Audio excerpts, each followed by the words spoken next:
Pronto? Shabbat Shalom.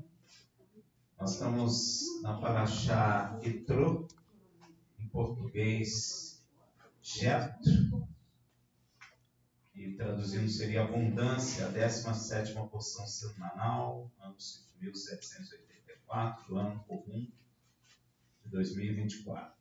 Essa Parashá vai de Êxodo 18:1 a 20:26, a Haftará, que é a porção dos profetas, 6:1, 7:6 e 9:6 a 7 de Isaías, e a porção do Berit Hadashá é Mateus 27:1 a 28:20. Hoje nós vamos comentar sobre a Haftará, o livro do profeta Yeshayahu,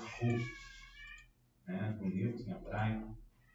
Isaías, ele profetizou em Israel por volta de 40 anos, muito tempo, profetizando nos dias de 3 reis de Judá, Uzias, Jotão, Acás e Ezequias. Então ele teve um ministério profético longo. Como muitos não sabem, Isaías era casado, e eu não sei se sua esposa era uma profetisa ou se o nome dela era profetisa. Eu não sei te explicar. Nós vemos isso em Isaías 8:3, que fui ter com a profetisa, e ela concebeu e deu à luz um filho, e o Senhor me disse: põe-lhe o nome de Maher Salal Has-Baz. Quem ainda não teve filho, olha o nome aí, Isaías 8:3. É uma sugestão. Isaías 8:3. Ninguém sabe se o nome dela era profetisa ou se ela de fato era uma profetisa. Fica aí a dúvida, mas ele era casado. Isaías teve 2 filhos no mínimo, que a palavra fala. Um se chama Siar-Jazub, e este que nós acabamos de falar, que é Maher Salal Has-Baz. Nome difícil. Esses nomes eram simbólicos e tinham um significado que se referia à própria mensagem do profeta. No ano em que o rei Uzias morreu, o rei de Judá, o Senhor dá uma grande visão a Isaías. Veja lá em Isaías 6:1.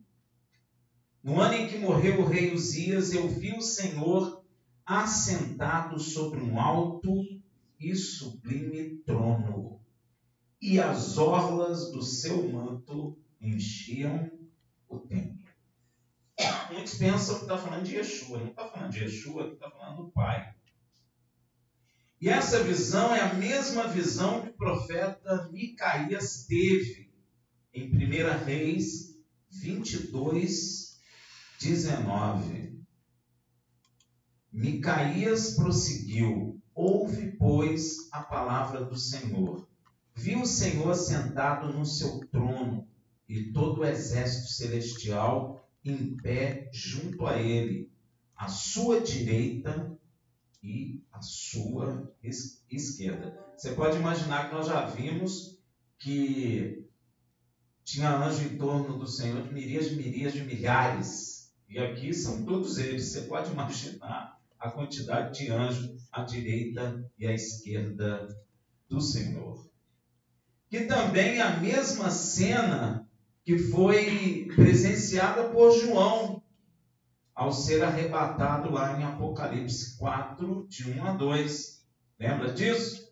Depois dessas coisas olhei, e eis que estava uma porta aberta no céu, e a primeira voz que ouvira, voz como de um chofar, falando comigo, disse: sobe aqui e mostrar-te-ei as coisas que depois dessas devem acontecer. Imediatamente fui arrebatado em espírito, e eis que um trono estava posto no céu, e um assentado sobre o trono. Quem é esse? O Pai. Que é a mesma visão de Micaías e a mesma visão de Isaías. Então Isaías teve a visão de uma espécie de anjo, serafim, não é? Veja lá em Isaías 6, de 2 a 3. Isso dentro da visão que ele teve do Pai sentado no trono, não é? Isaías 6, de 2 a 3. Ao seu redor havia serafins, cada um tinha 6 asas, e com 2 cobriam o rosto, e com 2 cobriam os pés, e com 2 voavam. E clamavam uns para os outros, dizendo: Santo, Santo, Santo, né? Em hebraico, Kadosh, Kadosh, Kadosh, é o Yud Re Vav Re, o nome de Deus que tem aí. Dos exércitos, que traduzido na sua Bíblia está Senhor dos exércitos. A terra toda está cheia da sua glória. Rafael, eu não vejo a glória de Deus. Vê sim. Você não vê vida? É a glória de Deus, não é, meu irmão? Você vai em Marte, tem vida? Não. Você vai na Lua, tem vida? Não. Mas a terra está cheia de vida, no mar, no ar e na terra. Não é verdade? Então a terra está cheia da sua glória. E quem proclamava isso é um anjo, é um tipo de anjo, uma classe de anjo chamada serafim. Esses anjos serafim, eles também foram vistos por João. Muita gente pensa que só Isaías viu esses anjos. Não, João também viu. Quando foi arrebatado e entrou na sala do trono do nosso Pai Celestial. Veja em Apocalipse 4, 6. Ele descrevendo o que ele estava vendo, ele diz: também havia diante do trono como que um mar de vidro semelhante ao cristal. Você pode imaginar que coisa bela. E ao redor do trono, um ao meio de cada lado, são 4 lados, 4 seres viventes, cheios de olhos por diante e por detrás. Olhos na Bíblia geralmente fala de ser espiritual. Não é porque ele vem em todo lugar, é porque ele é de natureza espiritual. E o interessante é que Isaías não descreve vamos dizer, a fisionomia, a forma desses anjos, mas João descreve. Ele vai descrever o que ele estava vendo. Amém? Olha só, Apocalipse 4, 7. E o primeiro ser era semelhante a um leão. Olha só. Eu não sei se a face era de leão ou se ele todo parecia um leão. Não vou entrar em detalhe porque também não entra. O segundo ser, semelhante a um touro, não é? Semelhante a um touro. Tem gente que confunde com os querubins. Tinha o terceiro ser, o rosto como o nosso, como de homem. Olha aí, ó. E o quarto ser era semelhante a uma águia voando. A águia é assim, sentado voando é assim, né? Então, eu não sei se ele todo era igual a uma águia, ou se tinha a face de águia.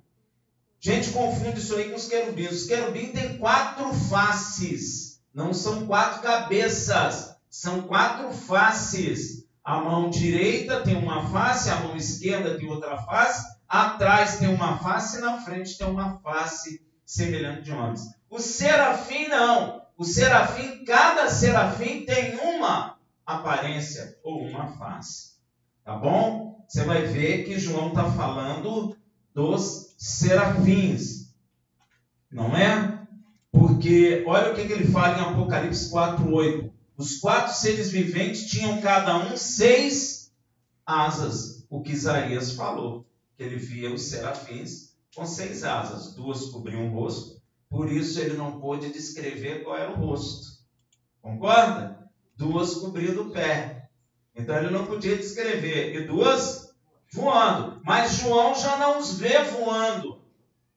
João os vê e consegue observar quem eram esses seres viventes, esses serafim. Eles tinham 6 asas, mas ele consegue ver a aparência de cada um deles. Amém?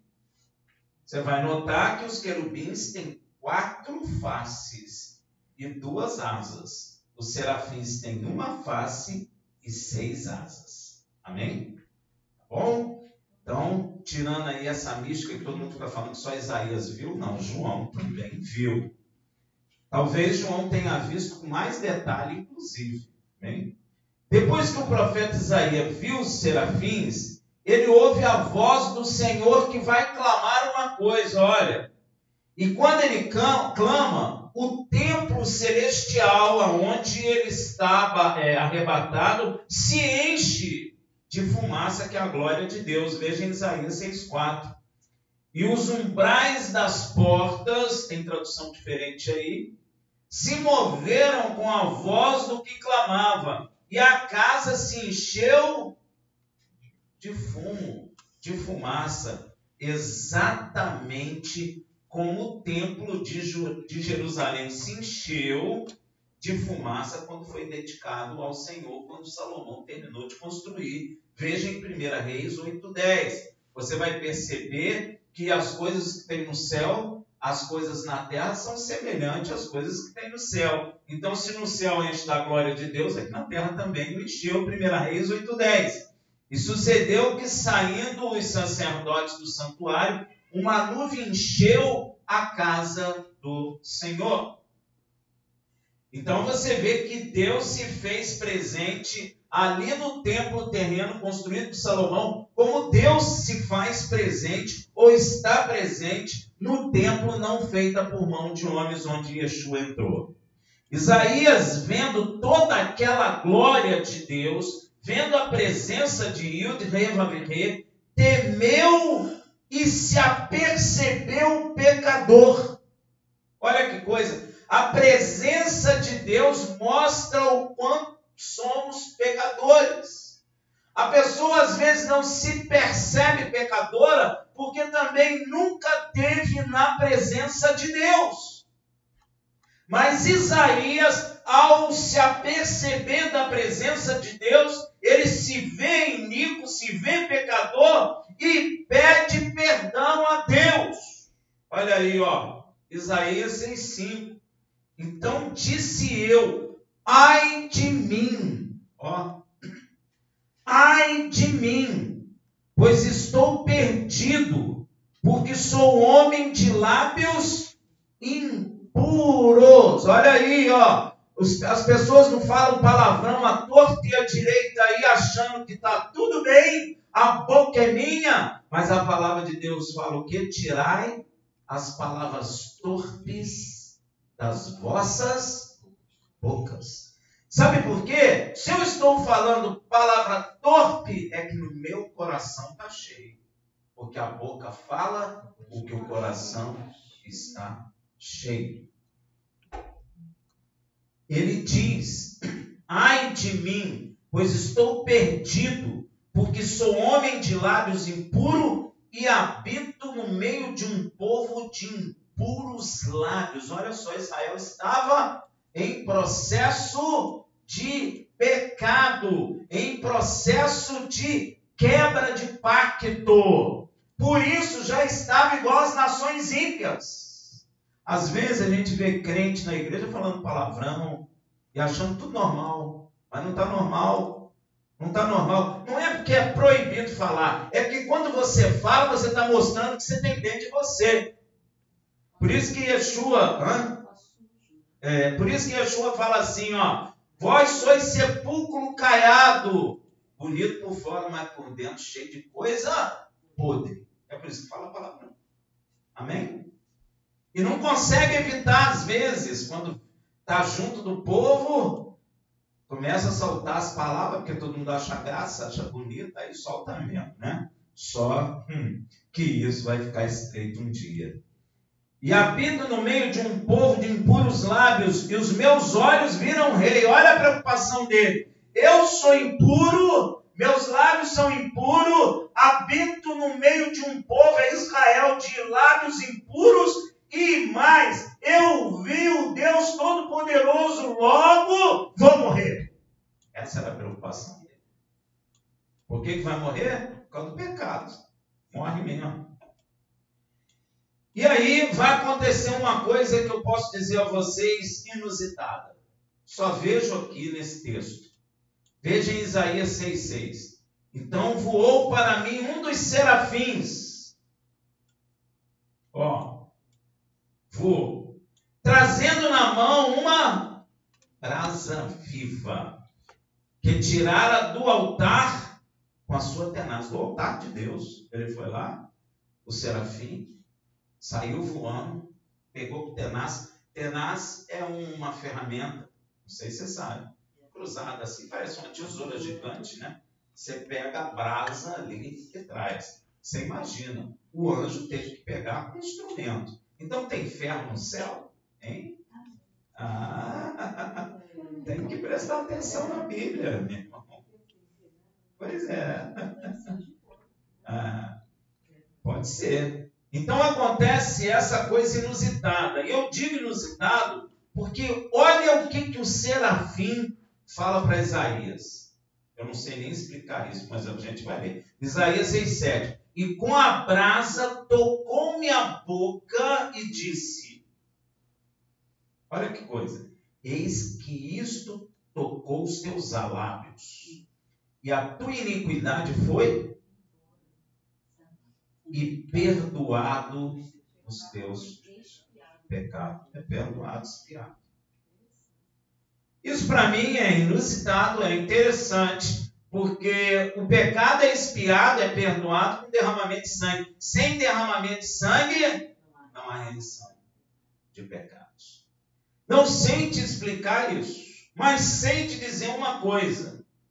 O interessante é que quando a brasa viva toca nos lábios de Isaías, a brasa que o serafim tirou do altar, né? A sua iniquidade foi tirada e os seus pecados foram perdoados. E mais, ao tocar na boca do profeta, sempre quando Deus toca na boca de alguém, o Senhor coloca a sua palavra em sua boca. Como foi com Jeremias 1, de 8 a 9. Não temas diante deles, pois eu sou contigo para te livrar, diz o Senhor. Então, estendeu o quê? O Senhor a mão e tocou-me na boca. E disse-me o Senhor, eis que ponho as minhas palavras na sua boca. Às vezes acho eu que quando o serafim tocou com a brasa, Deus tocou com a sua mão e colocou a palavra na boca de Isaías. E a palavra viva é quem? Yeshua, o perdoador de pecados. É assim que eu já deduzi isso. Não sei te explicar se estou correto ou não. E Elohim confirma esse negócio de colocar a palavra na boca quando toca em Isaías 51,16. E pus as minhas palavras na tua boca, ele falando para Isaías, e te cubro com a sombra da minha mão, para plantar os céus e para fundar a terra, e para dizer a Sião, tu és o meu povo. Olha aí.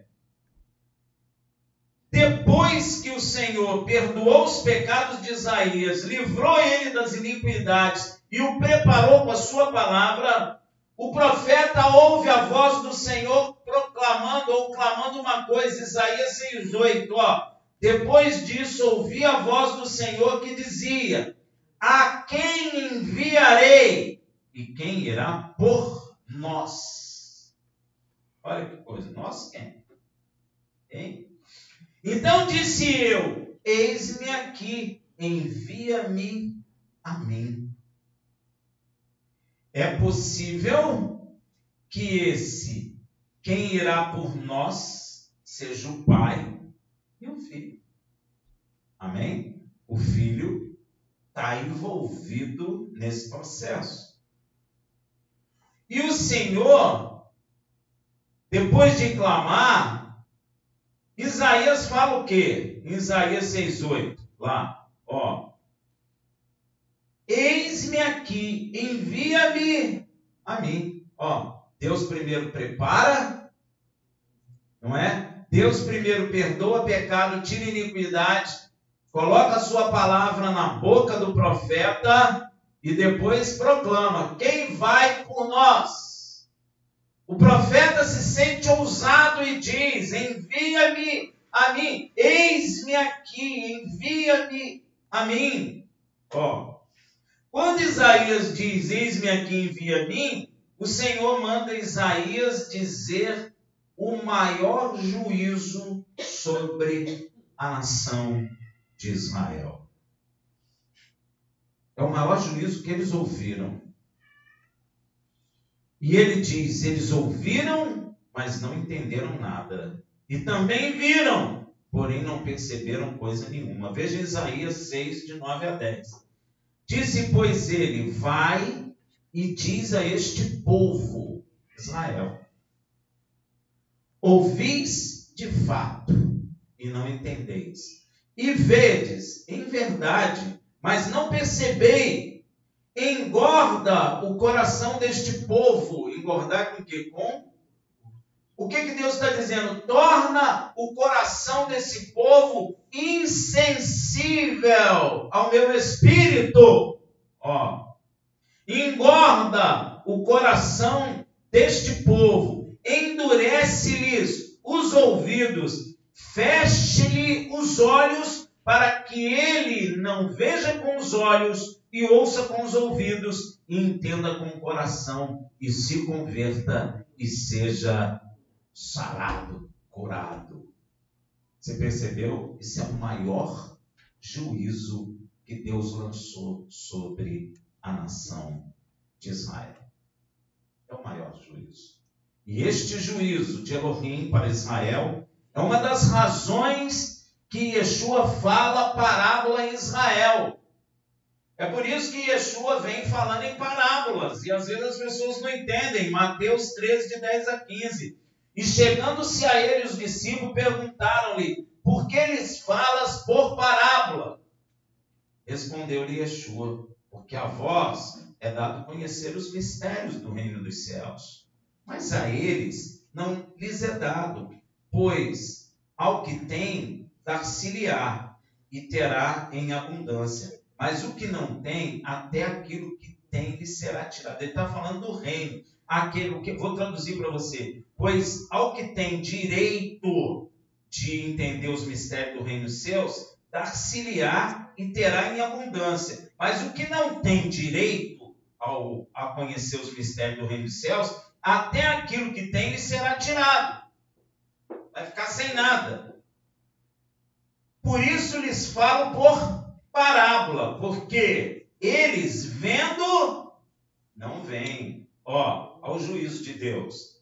E ouvindo, não ouvem nem entendem. E nele se cumpre a profecia de Isaías, que diz, ouvindo ouvireis, e de maneira alguma entendereis. E vendo vereis, e de maneira alguma percebereis. Porque o coração deste povo se endureceu, engordou, e com os ouvidos ouviram tardamente, e fecharam os olhos, para que não vejam com os olhos, nem entendam com o coração. Percebeu aí? Não é entende com a mente, é entende com coração. Nem entendam com o coração, nem se convertam, e eu os cure. É o maior juízo sobre Israel. Mas às vezes as pessoas pensam que esse juízo está só sobre Israel.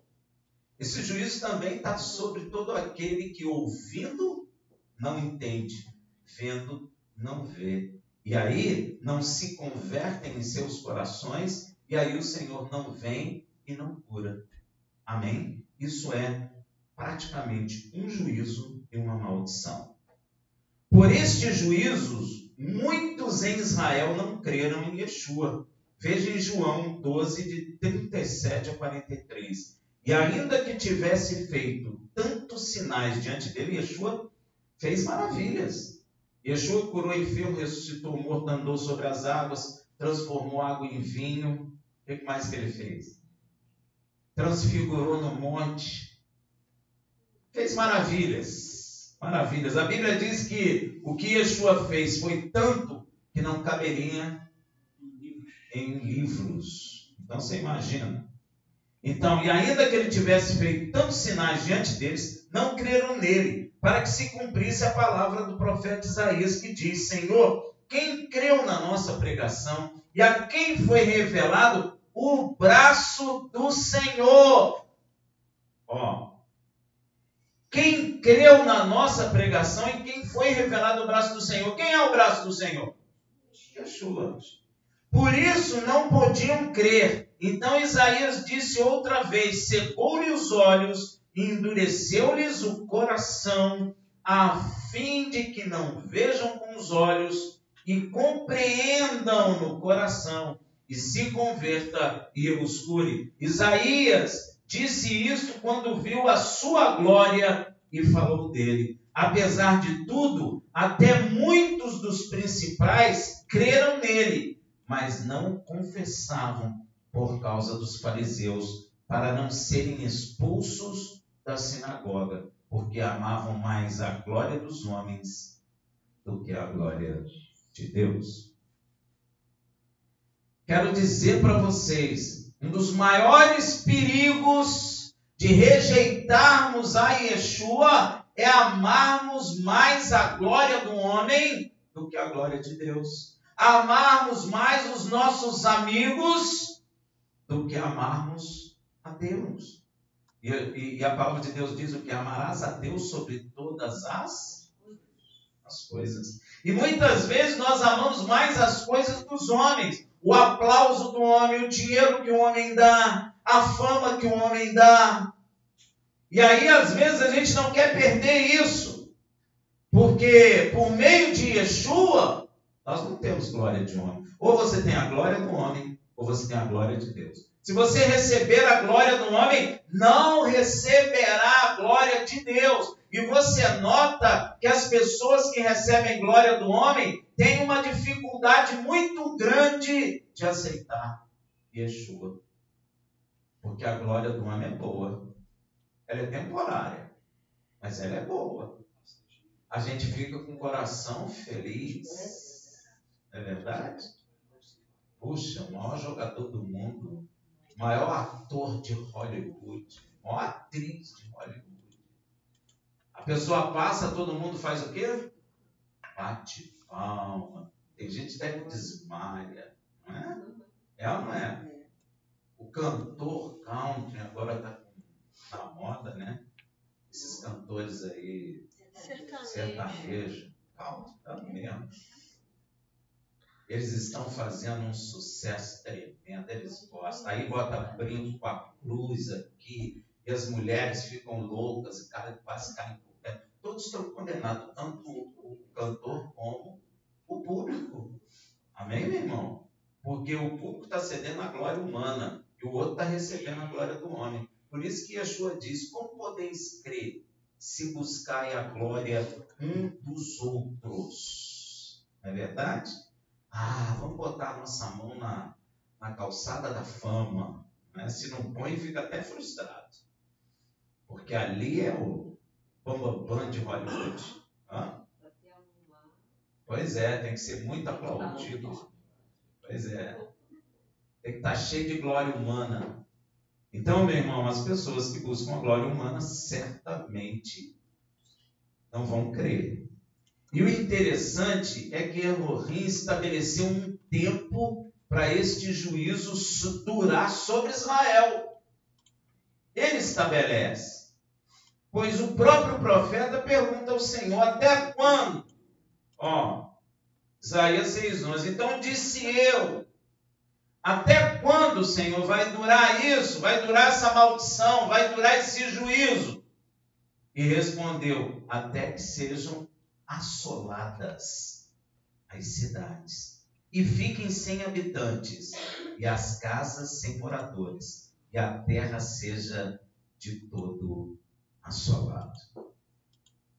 Para você que conhece as Escrituras, basta ler esse texto que você sabe quanto tempo vai durar essa maldição sobre Israel, esse juízo. Agora, eu posso afirmar a você que este tempo ultrapassou o tempo dos apóstolos. Pois, olha o que Paulo fala aos judeus de Roma. Lá em Atos 28, de 23 a 28. Atos 28, de 23 a 28. Olha o que Paulo fala. Paulo estava em Roma 3 anos, alugou uma casa lá, não é? Chamou os judeus e começou a ensinar. Ó. E havendo-lhe eles assinalado um dia, marcaram um dia, né? Sei lá que dia foi. Muitos foram ter com ele, com Paulo, a pousada, aos quais declarava com bom testemunho o reino de Deus. E procurava persuadi-los à fé em Yeshua, tanto pela lei de Moisés como pelos profetas. Olha aí o que Paulo usava. A lei e os profetas. Lembra em Lucas que Yeshua fala a parábola do Lázaro e do rico, que do Lázaro e do rico, que o rico morto fala assim: poxa, Senhor, manda, eu tenho 5 irmãos, manda alguém aqui dentre os mortos falar lá para que eles não venham para cá. O que o Senhor fala? Não. Ainda que um dos mortos for lá, eles não iriam crer, porque eles têm o que? Moisés e os profetas. Leiam. A igreja lê Moisés e profeta? Pois é. Desde a manhã até a tarde. Olha, ele ficava ensinando da manhã até a tarde.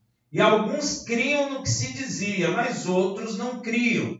E como ficaram entre si discordes, ficaram brigando, despediram-se dizendo Paulo esta palavra. Paulo viu que uns criam, outros não criam, ficou aquela discussão toda, não, esse cara é doido, não sei o quê, não é? Bem falou o Espírito Santo, olha o que ele vai falar. Bem falou o Espírito Santo a nossos pais pelo profeta Isaías, dizendo: vai a este povo e dize, de ouvido ouvireis, e de maneira nenhuma entendereis, e vendo verei, e de maneira nenhuma percebereis, porquanto o coração deste povo está gordo, endurecido, cheio de gordura, e com os ouvidos ouviram pesadamente, e fecharam os olhos, para que nunca com os olhos vejam, nem com os ouvidos ouçam, nem no coração entendam. Você percebe que a Bíblia fala que o entendimento está aqui e não aqui? Amém, meu irmão? Não adianta você entender aqui não, você tem que entender aqui, porque senão você não se converte. E se convertam, e eu os cure, seja-vos, pois, notório que esta salvação de Elohim é enviada agora aos gentios, e eles a ouvirão. Amém? Então, o tempo dessa maldição passou o tempo dos apóstolos. Começou lá atrás, veio até o tempo de Yeshua. Muitos não reconheceram Yeshua como Mashiach por causa desse juízo. Aí Yeshua morreu, ressuscitou, subiu aos céus, sentou e enviou os apóstolos. O apóstolo Paulo já estava em Roma, ia morrer em Roma. O tempo do Paulo já estava passando e ele repete esse juízo sobre Israel. Então, o tempo que nós lemos ali de ter casas sem moradores, terra assolada, cidades assoladas, ainda não chegou no fim. Olha aí, ó. Passou Paulo. Hã? Eu estou dizendo até que ele foi tudo. Sim, também. Ouviram? Esse tempo vai até a entrada da plenitude dos gentios. Rafael, mas que plenitude é essa? Não sei se é uma plenitude numérica ou se é uma plenitude em qualidade de fé, de entendimento, porque a igreja está, Deus me perdoe, perdida, não é? Pintando de preto aí e fazendo coisa que não deve. Então, meu irmão, eu não sei se essa plenitude dos tempos, plenitude dos gentios é numérica ou é em qualidade de fé. Mas esse tempo vai se cumprir no final da grande tribulação. Quando Israel proclamar como nação o que Yeshua falou que eles fariam lá em Mateus 23, 39. Olha o que Yeshua fala. Porque eu vos digo que desde agora me não verei mais, até que digais, Baruch haba Beshem Adonai. Bendito o que vem em nome do Senhor. Então, o tempo estabelecido desse juízo sobre Israel vai até, depois do nosso tempo, até a grande tribulação, o dia do Senhor, até Yeshua voltar. Inclusive, quando Israel disser isso, é uma das chaves, vamos dizer assim, do retorno de Yeshua. Não é um judeu falar isso. É a nação de Israel, como um só homem, proclamar isso. E faço uma pergunta para você. Quando que Israel vira um só homem? Quando? Hein? Se você ler a Torá, você sabe. Quando Israel está em abundância ou quando Israel está cercada de exército para ser destruído? Hã? Quando Israel está cercado é que vira um só homem, senão não vira. Então, Israel vai proclamar bendito que vem em nome do Senhor quando estiver sendo quase destruído. Aí Yeshua volta. Aí Yeshua vai ter um particular com cada tribo de Israel. E eles vão chorar como se choram pela perda de um primogênito. Amém? Porém, Paulo fala aos gentios que creem, não se ensoberbeçam por causa disso. Olha que perigo. Olha que perigo. Se você tem soberba no coração, você pode se ensoberbecer, porque muitos de Israel foram cortados para que você, que não é natural, seja enxertado. Aí você vai ficar dizendo, eu sou tal. Vai fazer até um louvor, eu sou tal. Cuidado com isso. Veja lá Romanos 11, 16 a 23. E se as primícias são santas, ele quer dizer, as primícias é Abraão, Isaac, Jacó, são santos? São. Também Amasso é, ou seja, Israel é. Se a raiz é santa, Abraão, Isaac e Jacó, também os ramos são. E se alguns dos ramos foram quebrados, alguns, não são todos. Olha aí, ó. E se alguns dos ramos foram quebrados, se alguns judeus não creram e foram tirados, e tu, sendo zambujeiro, foste enxertado em lugar deles e feito participante da raiz e da seiva da oliveira. Oliveira é quem? Israel. Ou seja, o gentio que crê está sendo o quê? Enxertado na oliveira verdadeira, que é Israel, cuja raiz é santa e os ramos também o são. Olha aí. Não te glories contra os ramos que foram cortados. Não te glorie porque tu creu em Yeshua e muitos judeus não creu. Não te glorie disso, ore por eles para que eles venham a abrir os olhos e os ouvidos e entender o coração. Não se ensoberbeça por causa disso. Porque ele fala, não te glories contra os ramos, são os judeus.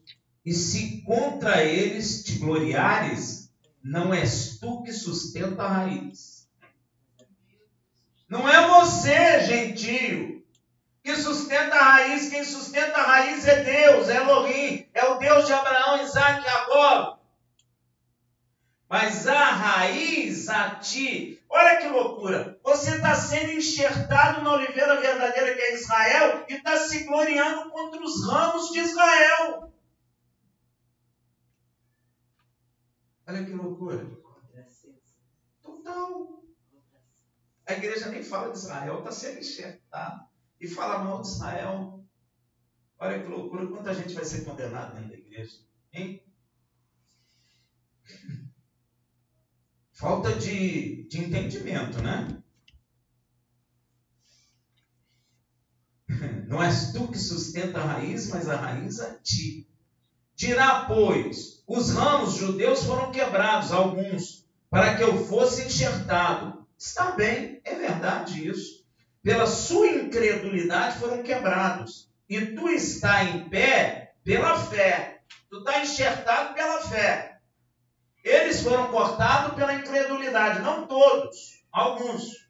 E você, muito bem, isso é verdade, foi enxertado lá pela fé. Tudo isso é verdade. Então não te ensoberbeça, mas teme. Porque se Deus não poupou os ramos naturais, os judeus, teme que não te poupe a ti também, porque nem natural tu é. Ó, considera, pois, a bondade e a severidade de Deus para com os que caíram. Severidade, mas para contigo, benignidade, se permaneceres na sua benignidade. De outra maneira, também tu será cortado. Ou seja, de outra maneira também, o Senhor vai engordar teu coração, cegar teus olhos e ensurdecer o teu ouvido.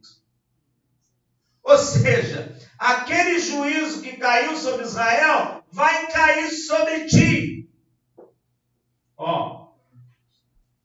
E também eles, se não permanecerem na incredulidade, serão enxertados. Porque poderoso é Elohim para os tornar a enxertar.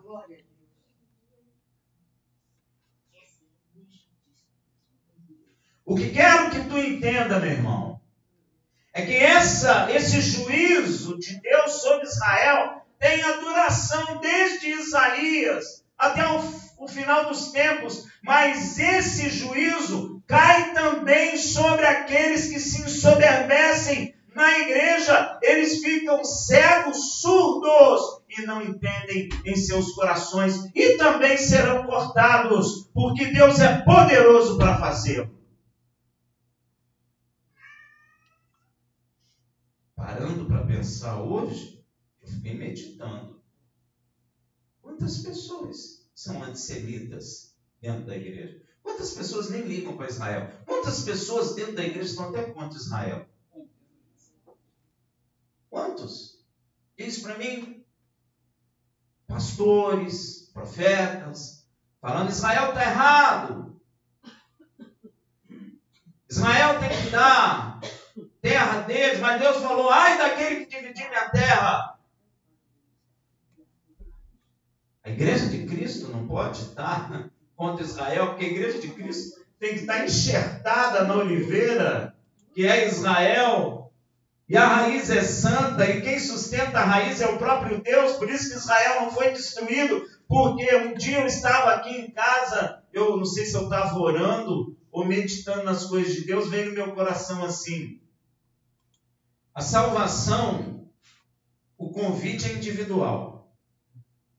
Acho que foi mais ou menos isso. O convite é individual. Mas quem aceita, Yeshua junta e leva para o seu aprisco, que é Israel. Ó, enxerta em Israel. Ainda que você não vá fisicamente em Israel, você está enxertado na oliveira verdadeira. E parece que a igreja esqueceu disso. Parece que a igreja é um negócio estanque, que Israel acabou, que Israel não tem mais nada, e a igreja que é, não é verdade. A igreja precisa de uma raiz, meu irmão. Essa raiz que a igreja está querendo gerar não é a verdadeira raiz. Aí sabe o que vai acontecer? A ceifa não é a mesma. E se a ceifa não é a mesma, então é outra árvore. Não é a oliveira verdadeira. Por isso que a palavra fala oliveira verdadeira. O aprisco de Yeshua é Israel. Ele nos conecta a Israel. Ah, Rafael, Mas foi o judeu que matou Yeshua. Meu irmão, se só o judeu matou Yeshua, só o judeu tem salvação. Porque pela lei de Deus, você tinha que levar o seu cordeiro para a remissão dos seus pecados. Você não podia falar para o seu vizinho, leva para mim um cordeiro lá. Então, Yeshua morreu por causa dos nossos pecados, tanto de Israel quanto de todas as nações, povos e línguas. Todos matamos Yeshua. Quem matou Yeshua foi o nosso pecado. Tanto é que tem gente que pensa que na morte de Yeshua nós somos justificados. Não somos. Na morte dele nós somos culpados. Ele é ressuscitado por Deus para a nossa justificação. Aí sim. Se ele morresse, todos nós estaríamos condenados se ele não ressuscitasse. Amém, meu irmão? Tem que entender isso. E olha, a igreja precisa urgentemente compreender essa palavra. Precisa compreender o que Paulo falou em Romanos. Se você está fora da verdadeira oliveira, você não tem salvação. Amém? Shabbat Shalom.